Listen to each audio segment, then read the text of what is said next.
എസ്തേർ 8-ാം അധ്യായം 1 മുതലുള്ള വാക്യങ്ങൾ.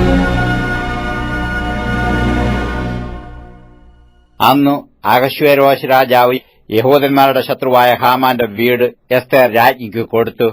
മൊർദെഖായിക്ക് തന്നോടുള്ള ചാർച്ച ഇന്നതെന്ന് എസ്തേർ അറിയിച്ചതുകൊണ്ട് അവൻ രാജസന്നിധിയിൽ പ്രവേശം പ്രാപിച്ചു. രാജാവ് ഹാമാന്റെ പക്കൽ നിന്ന് എടുത്ത തന്റെ മോതിരം ഊരി മൊർദെഖായിക്ക് കൊടുത്തു. എസ്തേർ മൊർദെഖായിയെ ഹാമാന്റെ വീട്ടിനു മേൽവിചാരകനാക്കി വെച്ചു. എസ്തേർ പിന്നെയും രാജാവിനോട് സംസാരിച്ചു അവന്റെ കാൽക്കൽ വീണു. ആഗാഗ്യനായ ഹാമാന്റെ ദുഷ്ടതയും അവൻ യഹൂദന്മാർക്ക് വിരോധമായി നിരൂപിച്ച ഉപായവും നിഷ്ഫലമാക്കണമെന്ന് കരഞ്ഞു അപേക്ഷിച്ചു. രാജാവ് പൊൻചെങ്കോൽ എസ്തേരിന്റെ നേരെ നീട്ടി. എസ്തേർ എഴുന്നേറ്റ് രാജസന്നിധിയിൽ നിന്ന് പറഞ്ഞത്: രാജാവിന് തിരുവുള്ളമുണ്ടായി. തിരുമുമ്പാകെ എനിക്ക് കൃപ ലഭിച്ചു രാജാവിന് കാര്യം ന്യായമെന്ന് ബോധിച്ചു തൃക്കണ്ണിൽ ഞാനും പ്രിയയായിരിക്കുന്നുവെങ്കിൽ രാജാവിന്റെ സകല സംസ്ഥാനങ്ങളിലും യഹൂദന്മാരെ മുടിച്ചു കളയണമെന്ന് ആഗാഗ്യനായ ഹമ്മെദാഥയുടെ മകൻ ഹാമാൻ എഴുതിയ ഉപായ ലേഖനങ്ങളെ ദുർബലപ്പെടുത്തേണ്ടതിന് കൽപ്പന അയക്കണമേ. എന്റെ ജനത്തിനു വരുന്ന അനർത്ഥം ഞാൻ എങ്ങനെ കണ്ടു സഹിക്കും? എന്റെ വംശത്തിന്റെ നാശവും ഞാൻ എങ്ങനെ കണ്ടു സഹിക്കും? അപ്പോൾ അഹശ്വേരോശ് രാജാവ് എസ്തേർ രാജ്ഞിയോടും യഹൂദനായ മൊർദെഖായിയോടും കൽപ്പിച്ചത്: ഞാൻ ഹാമാന്റെ വീട് എസ്തേറിന് കൊടുത്തുവല്ലോ. അവൻ യഹൂദന്മാരെ കയ്യേറ്റം ചെയ്യുവാൻ പോയതുകൊണ്ട് അവനെ കഴുമരത്തിന്മേൽ തൂക്കിക്കളഞ്ഞു.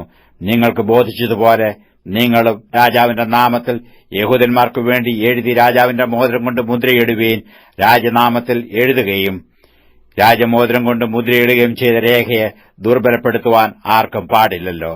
അങ്ങനെ സീവാൻ മാസമായ 3-ാം മാസം 23-ാം തീയതി തന്നെ രാജാവിന്റെ രാജസക്കാരെ വിളിച്ചു. മൊർദെഖായി കൽപ്പിച്ചതുപോലെയൊക്കെയും അവർ യഹൂദന്മാർക്കും ഹിന്ദുദേശം മുതൽ കൂശ് വരെയുള്ള 127 സംസ്ഥാനങ്ങളിലെ രാജപ്രതിനിധികൾക്കും ദേശാധിപതിമാർക്കും സംസ്ഥാന പ്രഭുക്കന്മാർക്കും അതത് സംസ്ഥാനത്തിലേക്ക് അവിടുത്തെ അക്ഷരത്തിലും അതത് ജാതിക്ക് അതത് ഭാഷയിലും യഹൂദന്മാർക്ക് അവരുടെ അക്ഷരത്തിലും ഭാഷയിലും എഴുതി. അവൻ അഹശ്വേരോശ് രാജാവിന്റെ നാമത്തിൽ എഴുതിച്ചു.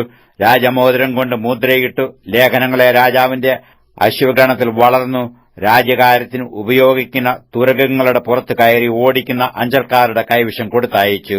അവയിൽ രാജാവ് അഹശ്വേരോശ് രാജാവിന്റെ സകല സംസ്ഥാനങ്ങളിലും ആദാർ മാസമായ 12-ാം മാസം 13-ാം തീയതി തന്നെ അതത് പട്ടണത്തിലെ യഹൂദന്മാർ ഒന്നിച്ചുകൂടി തങ്ങളുടെ ജീവരക്ഷയ്ക്കു വേണ്ടി പൊരുതു നിൽപ്പാനും തങ്ങളെ ഉപദ്രവിപ്പാൻ വരുന്ന ജാതിയുടെയും സംസ്ഥാനത്തിന്റെയും സകല സൈന്യത്തെയും കുഞ്ഞുങ്ങളെയും സ്ത്രീകളെയും നശിപ്പിച്ചു കൊന്നുമുടിപ്പാനും അവരുടെ സമ്പത്ത് കൊള്ളയിടുവാനും യഹൂദന്മാർക്ക് അധികാരം കൊടുത്തു.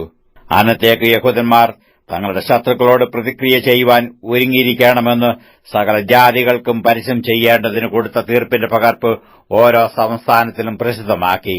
അങ്ങനെ അഞ്ചൽക്കാർ രാജകീയ തുരകങ്ങളുടെ പുറത്തു കയറി രാജാവിന്റെ കൽപ്പനയാൽ നിർബന്ധിതരായി ബന്ധപ്പെട്ടു ഓടിച്ചുപോയി. ശൂശൻ രാജധാനിയിലും തീർപ്പ് പരസ്യം ചെയ്തു.